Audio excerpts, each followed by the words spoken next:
Great afternoon. This is Michael Huffman here, head football coach, physical educator, and health instructor at Bellevue West High School just outside of Omaha. I just got done with Dr. Englander's bullying and cyberbullying book, which was definitely an eye opener and a game changer for me as an educator and coach. I do agree with Doctor that schools are making a bigger issue out of bullying than what the numbers and incidents suggest.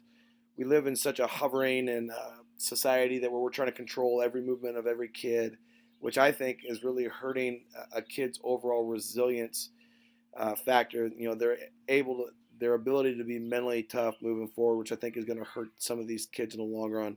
But at the same time, I agree with Dr. Englander that bullying has changed. It's not the playground bully that's roughing people up because they're bigger, badder, maybe not as smart.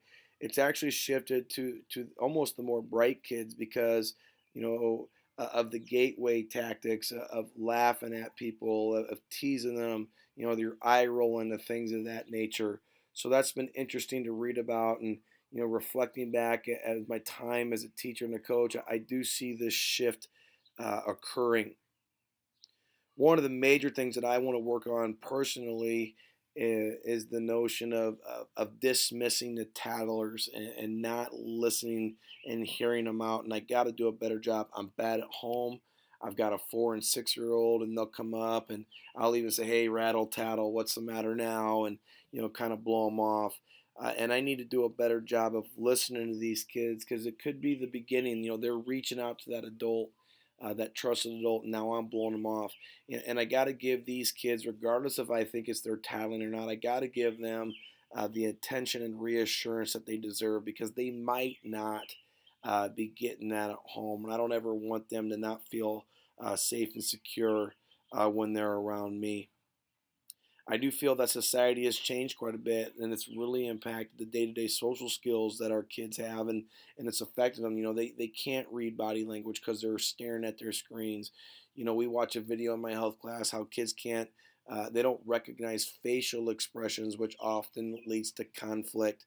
The violence in the video games, the innuendos and the comments and the television shows that they watch. Heck, even ESPN, since the '90s has been glorifying all the bad boys, and the highlights are of showing up other people and posterizing people on dunks or the fights, charging them out, or just ridiculous post game comments.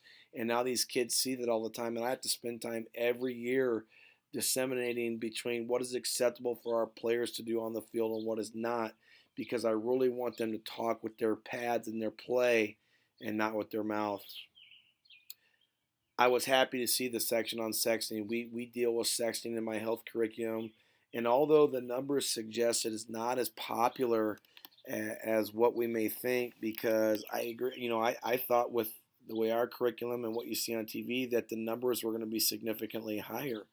But even though these things are not getting pushed all the way through trial for various reasons, it's still an eye opening that 86% of kids that said they have been part of sexting are sexually active.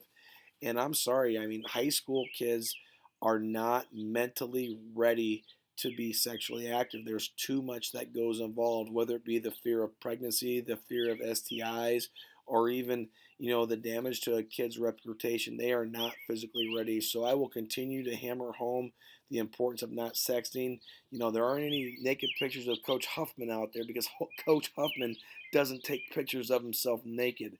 And that's one thing that I really try to get across in my classroom. You have 100% way to make sure this never happens to you. Just don't snap that pic. Finally, I do think it's appropriate for educators to be on social media. I'm huge on Twitter. I have a ton of followers. I follow a ton of people. I use it as a communication piece for my team, but I also use it as a way to follow my players to make sure they're not, being dumb on the internet and the cyber web or interweb, whatever jokingly I refer to it as. College recruiters, that's one of the first things they do. They friend these kids on Facebook, they follow them on Twitter, and they're trying to find out the character that's involved in these kids that they're recruiting.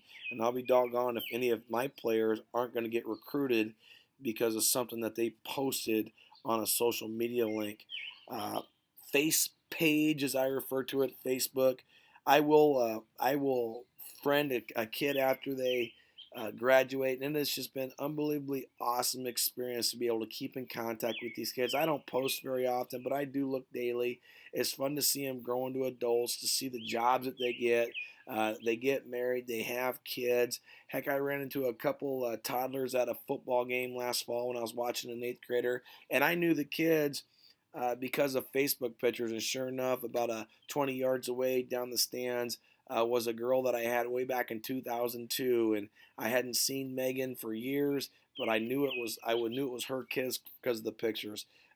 Personally, my wife tags me with all of our kids' pictures. She chronicled the state championship voyage last fall, and man, I had hundreds and hundreds of Facebook messages, Twitter messages, texts about former players, former students reaching out, so excited about what we were able to accomplish. In conclusion, Dr. Englander's book was a fantastic read that really dove into issues that we face with bullying and cyberbullying in today's society. Moving forward, I look to continue to be more empathetic and aware of the gateway techniques that kids are using today so that I can provide the best and safest environment for my students possible. Guys, thank you so much for having me. I'm concluding my last course. It has been an absolute game changer for me. You guys have made me a better teacher. You've made me a better coach. And really more important than all of that, you've made me a better person. I thank you, and I will continue to recommend your services to everybody that will listen. Thanks so much.